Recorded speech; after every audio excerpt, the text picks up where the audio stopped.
The marble floors of our Malibu estate gleamed under the crystal chandelier as my extended family gathered for Dad's 75th birthday celebration.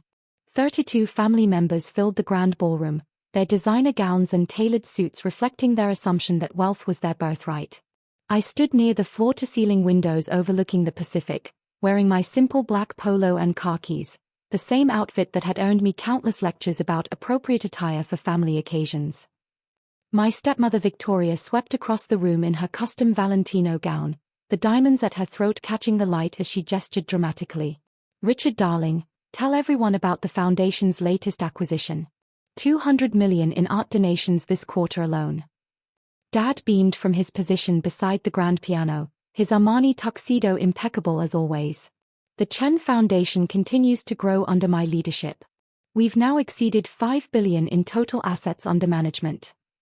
My cousin Jennifer, Victoria's daughter from her first marriage, laughed as she sipped her Dom Pérignon.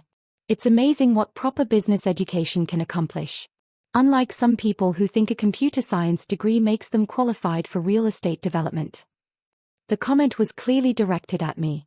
For the past 3 years, I'd been working as a software developer at a modest tech startup, living in what they considered a tiny 2-bedroom apartment in Santa Monica. What they didn't know was that the startup was mine, the apartment building was mine, and the Chen Foundation they were celebrating was actually controlled by a trust I'd inherited when I turned 25. "David's always been the practical one," Mom said, her tone carrying that familiar note of disappointment. Very different from his father's vision and ambition. My half-brother Marcus, Dad's son from his second marriage, raised his champagne glass. "To different paths in life. Some lead to boardrooms, others to, well, coding jobs." The laughter that followed stung, but I'd learned long ago to keep my expression neutral. What they saw as my failure to live up to family expectations was actually my choice to work on projects I enjoyed while the family fortune grew under careful management. The quarterly reports from my investment advisors showed returns they couldn't have imagined, but discussions about boring financial details had always been dismissed as inappropriate for family gatherings. Victoria's voice cut through the ambient conversation. "Speaking of futures, Richard, shouldn't we discuss the estate planning updates? Some family members need to understand what it means to contribute to the family legacy." Dad set down his champagne and straightened his shoulders, taking on the authoritative posture he used during board meetings. "Actually, Victoria's right. It's time we had a serious conversation about inheritance and family responsibility." The room gradually quieted as family members sensed the shift in tone. Jennifer moved closer to Victoria, her face bright with anticipation. Marcus positioned himself near Dad, clearly expecting to be included in whatever announcement was coming.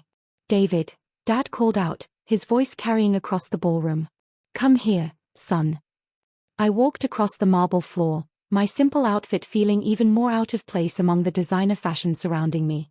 The family formed a loose semicircle, like an audience waiting for a performance. "Your behavior over the past few years has been disappointing," Dad began, his tone formal and cold. "While your siblings and cousins have built careers that honor the Chen family name, you've chosen a path that frankly embarrasses us at social functions." Victoria nodded approvingly, her hand resting possessively on Dad's arm. "We've tried to be patient, hoping you'd eventually show some business sense or family loyalty. But patience has limits," Jennifer added, her voice sweet with false concern. "Family wealth comes with family obligations." Marcus stepped forward, his expression serious but his eyes gleaming with satisfaction. "We've all contributed to maintaining the family's social position and business relationships. You've done the opposite." I could see where this was heading, but I remained silent, waiting for Dad to make his point. "The inheritance discussions Victoria mentioned aren't hypothetical," Dad continued.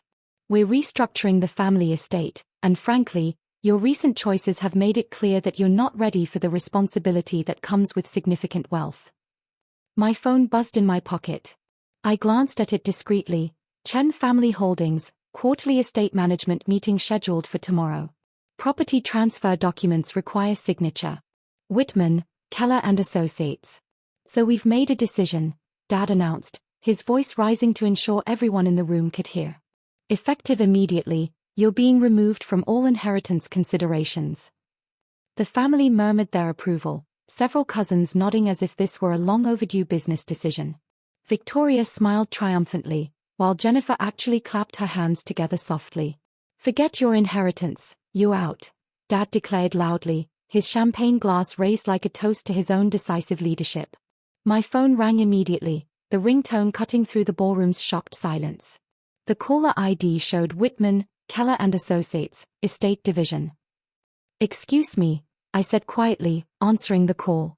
"Good evening, Mr. Whitman." "Mr. Chen," came the familiar voice of my estate attorney through the speaker, clearly audible in the suddenly quiet room. "I apologize for calling during your father's celebration, but we have several time-sensitive property transfers that require your signature. The Malibu estate documentation needs to be finalized tonight." Dad's champagne glass stopped halfway to his lips, his expression shifting from triumphant to confused. Around the room, family members exchanged uncertain glances, the confident atmosphere suddenly feeling less secure. "Of course, Mr. Whitman. What specific documents are we discussing?" "The 3 Malibu properties are being transferred into the new LLC structure as planned. The main estate, the guest house compound, and the beachfront parcel. Total value of approximately $340 million. Should I proceed with your signature authority?" Victoria's face had gone completely white. She grabbed Dad's arm, her diamonds catching the light as her hand trembled slightly. Jennifer's champagne glass slipped from her fingers, shattering against the marble floor with a sound that seemed to echo forever in the silent ballroom. "Yes, proceed with the transfers," I said calmly, watching as comprehension slowly dawned on 32 faces around me. "Excellent. I'll also need your approval on the foundation restructuring documents. The Chen Foundation assets, currently valued at $5.7 billion, are being consolidated under your primary trust structure. The quarterly distributions to family members will need your authorization going forward." Dad's champagne glass actually slipped from his hand, joining Jennifer's in pieces on the floor. Marcus had gone completely rigid, his face cycling through confusion, disbelief, and growing panic. The family members who had been nodding approvingly moments before now stood frozen, like statues in an expensive museum. "That's fine, Mr. Whitman. I'll review the distribution schedule and make adjustments as needed." "Should I also process the property management transfers? Your father's residence, your stepmother's Beverly Hills property, and the various family member housing allowances all require your continued approval." I looked around the room at 32 family members who had spent years treating me like a disappointment, a failure, someone whose financial future depended entirely on their generosity and goodwill. "Actually, Mr. Whitman, let me call you back in an hour. There have been some family discussions tonight that might affect our distribution strategy." "Of course, sir. I'll prepare the documentation for your review." I hung up and slipped my phone back into my pocket. The silence in the ballroom was so complete I could hear the ocean waves crashing against the cliffs below. "What the hell was that?" Marcus finally managed to say, his voice cracking like a teenager's. "That was our estate attorney," I replied quietly. "He manages the property transfers and trust fund distributions for the family holdings." Dad's face had gone from confident to confused to something approaching terror. "What do you mean, your signature authority?" "I mean exactly what Mr. Whitman said, Dad. I own this estate. I own the guest house where Marcus lives. I own Victoria's Beverly Hills house. I own the foundation that you've been claiming to manage." Victoria made a sound like a small animal in pain. "That's impossible. Your father built this empire." "My grandfather built this empire," I corrected gently. "Dad has been the public face of operations, but the actual ownership transferred to me when I turned 25, according to grandfather's will." Jennifer was frantically scrolling through her phone, probably trying to access bank accounts or property records. "You're lying. This is some kind of sick joke." I pulled out my phone and opened the property management app. The screen showed a list of holdings: Malibu Main Estate, Chen, David, owner. Beverly Hills Residence, Chen, David, owner. Foundation Headquarters, Chen, David, owner. "I'm not lying, Jennifer. I'm also not joking about the monthly housing allowances that keep everyone's mortgages paid." The room erupted in desperate voices, but this time the panic was different, deeper, more primal. These weren't people discovering they'd been wrong about someone. These were people discovering they'd been completely dependent on someone they'd spent years dismissing. Wait, you can't cut us off. Victoria's voice rose to nearly a shriek, her composure completely shattered. She lunged forward, her designer gown rustling as she reached toward me with trembling hands. This is family money. Marcus shouted, his face turning an alarming shade of red as he pointed an accusatory finger at me. You can't just take away what belongs to all of us. We never knew. Jennifer's voice cracked with desperation as she grabbed my arm. How were we supposed to know the real situation? You should have told us. Several cousins called out simultaneously, their voices creating a cacophony of panic that filled the elegant ballroom. Dad finally found his voice. Son, surely you don't mean to actually. Actually what, Dad? Actually give you the financial independence you've been insisting I need to learn. My phone buzzed with another call. This time it was my investment advisor at Goldman Sachs. Mr. Chen, her voice came through clearly in the now silent room. I wanted to confirm the family trust distributions for this quarter. We have $12.7 million pending across 32 family members. Should we process the usual transfers? Every person in the room was staring at me with growing horror as the full scope of their dependence became clear. Actually, Sarah, hold all distributions pending a family restructuring meeting. There have been some inheritance discussions tonight that require careful consideration. Of course, sir. Should I also freeze the real estate management accounts? We have $890,000 in pending property expenses across the family holdings. Victoria made a choking sound. Marcus sat down heavily in the nearest chair, his legs apparently unable to support him anymore. Around the room, family members were having whispered, frantic conversations, probably trying to calculate how much of their lifestyle depended on money they'd never realized came from me. Yes, freeze everything for now. I'll call you tomorrow with new instructions. When I hung up, the silence was deafening. Please, my grandmother finally whispered from her wheelchair near the piano. Her voice was barely audible, but in the complete quiet of the ballroom, everyone heard her. We're family. I looked around the room at 32 people who had spent years making me feel like a disappointment, a burden, someone whose only value came from staying quiet and not embarrassing them at social functions.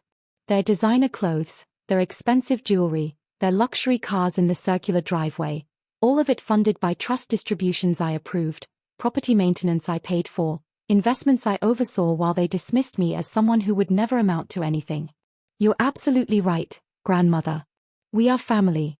And families should treat each other with respect and honesty. I walked toward the ballroom's main exit, my simple outfit somehow feeling more appropriate now than all the designer fashion surrounding me. Where are you going? Dad called after me, his voice desperate and pleading in a way I'd never heard before. Home. To my apartment. The building I own. I paused at the doorway and looked back at the family gathered in my ballroom, standing on my marble floors, drinking my champagne. Don't worry about cleaning up tonight, I'll make sure the staff gets paid this month.